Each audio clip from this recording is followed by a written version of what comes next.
Good morning, everyone. Hi, this is Robin Raleigh, and I am back. It's Monday Morning Coffee Clutch, and I started this series just because I kind of wanted to, talk about coffee, I guess. I don't know, coffee. I love coffee. Here's my little cup today. Oh, I thought this was cute, too. This is a Starbucks cup, but kind of goes with good morning, right? Good morning. I'm half awake. This morning I didn't put any saint makeup on because it kind of goes with the whole theme of today. The other day I broke a cup at work. It was a beautiful cup that my daughter gave me. Was made in Memphis, and it had like a sunshine on it and stuff. I hope, Rochelle, when you're seeing this, I'm sorry. But it broke into smithereens, right? So I just cleaned it up at work and put it in the garbage. And then I was noticing in my Bible, my Bible study thing that's on app on I do that every day. It was talking about this Japanese art, and it's called Kingsungi, Kingsungi, which is gold splicing, a physical manifestation of resilience, or the art itself is called Kintsukaruro. Wait a minute. Yeah, I'm not Japanese, am I? But anyhow, okay, so Kintsukaruro means gold mending, emphasizing the beauty and utility of breaks and imperfections. If only I had thought. I'd put all those pieces back together and maybe make something more beautiful, right? This kind of came about like it's in the 15th century. A Japanese warrior, Ashikaga Yoshimasa, broke his favorite tea bowl, so he sent it to China to get it fixed. And I do have notes here because it's, again, I can say these words. But it came back and they had stapled it together, like literally stapled the tea bowl together. So he was sad, so he gave it to some local repairmen and they filled the cracks with gold. I know I'm getting to something here, but so what they did was they took what was broken, filled it with gold, and made it something more beautiful. Sometimes we crack and break, right?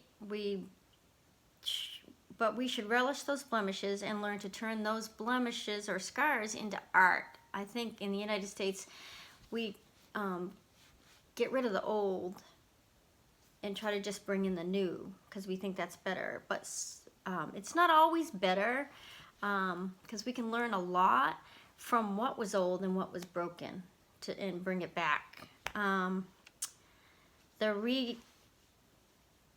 So the repaired pottery with the golden adhesive enhances the break lines, making it unique. So again, we're all unique. We all have our things that we've been through, all our failures, whatever. We're all unique. So those break lines and how they're put back together make us a unique person.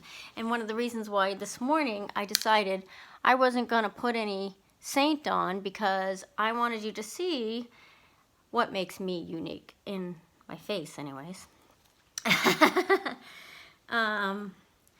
Because the Japanese believe that they should call attention to the lines made by time and the rough use. It's not a source of shame. It actually emphasizes the beauty and the utility of the breaks and imperfections and turns a problem or a failure into a plus. And a lot of people who are actually, as we quote, successful, and I think we all are successful, tell you that you learn from your if you can learn from your failures, pick yourself back up and move forward in a more positive direction, that's the great thing in life, right?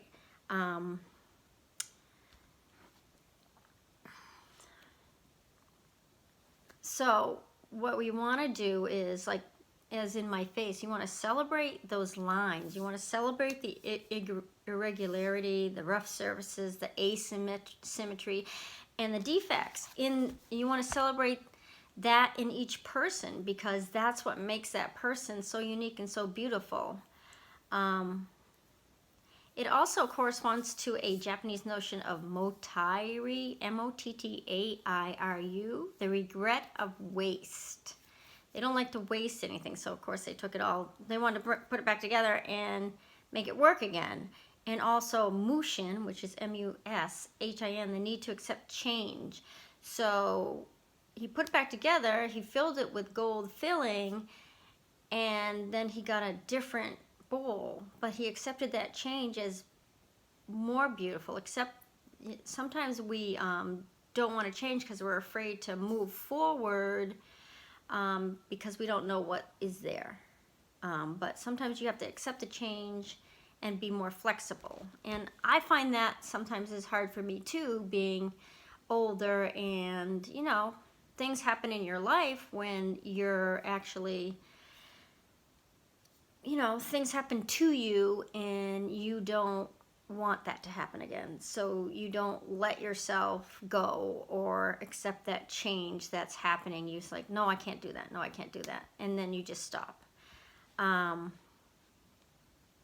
So Yoshimasa would have replaced the bowl, but he didn't want to waste it. He made it more beautiful after it broke because he respected the change that time had made, and showed these that he can appreciate and emphasize rather than trying to hide the wear and tear. And I think that's like one of the things we do in Saint too. We really try to appreciate every unique person and everybody's unique face. And you know, of course we want people to be happy with what they have and what they look like, and we want them to be able to do whatever they want to do with their makeup to make themselves happy. Again, it's you know, what do they feel comfortable with, obviously. But we're all about, you know, not hiding all that and just accentuating what is beautiful. We don't expect others to be perfect. You know, do you expect others to be perfect? I don't. But yeah, I expect myself to be perfect. I'm one of the worst. The worst. If I don't understand something right off the bat, I'm crazy. I'm crazy. We may even respect that they show vulnerability because but we don't expect that from our, you know, why then don't we expect that from ourselves? We are all fallible. We heal, we grow, we survive blows to our ego, our reputations, our health, and yet we don't expect ourselves to be vulnerable. Exposing vulnerabilities and admitting error creates intimacy, trust, and fosters forgiveness. So in all those things, we're actually growing as a person. So we need to learn that we are fallible, and it's okay. It's okay to be fallible. Everything we do, good and bad, can serve as a lesson. Use the scraps, patch them up, and keep on going. We don't need to look young and flawless. It's not going to happen. In fact, we are more beautiful with our uniqueness and our lines. These things, right? Use your experiences for good and bad and move forward, because what you've been through is important. It's important. It's important to teach yourself. It's important for others. And it makes you unique and beautiful. So don't miss out on that beauty in the flaws. So that's my words for today. Don't miss out on the beauty in the flaws. And it's hard to do. It really is, because you know, I see a lot of my flaws as something that's not beautiful. But if you can learn from those and move forward and make that, then you will see that being in that spot was important because it moved me in this direction. Also, I did want to mention something else that I'm working on, which is, you guys, I told you before, is Girls on the Run. They're just starting their Memphis, I think they're starting in Memphis on the 15th, March 15th, and anybody that wants to register for any of them should go to www.GOTR, which stands for Girls on the Run, so www.GOTRmemphis.org, and register your child for Girls on the Run. The new one that we have is at the Levitt Shell in Midtown. This is the first one in Midtown, so we're looking forward to having girls register for that as well. Anyhow, so guys, I hope you enjoyed this coffee clutch. I know I was like reading off the paper, but I had written a lot of stuff, and I just thought it was so crazy interesting. And then how I broke the cup, and then I saw the thing in the Bible thing. This was actually in my Bible app, and then I was like, well, this is just so weird. And then what we're working on this week about vision and what you really want yourself to be like, it was just too much to pass up. So I hope you enjoyed it, and I hope you have a great week, and I'll see you next Monday for Monday Morning Coffee Clutch. Bye.